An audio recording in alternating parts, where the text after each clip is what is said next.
everybody. So this morning, the Black Forest Overnight Oats that we ate on the go in the car, they were fantastic. We even had an Eat Real America member beat us to it. She made them before we even tried them. And she said they were amazing. We agreed. So it will be on the website soon. So for lunch, then we packed our lunches and we had salad and we had sandwiches because we were eating those on the go because we are helping family move this week.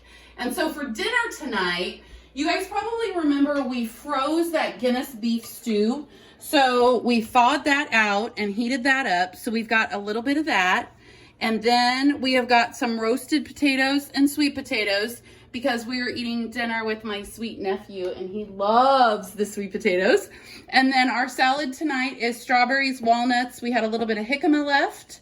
And then we are also, because we had some random chicken legs that need to be used, we did the citrus oven roasted chicken.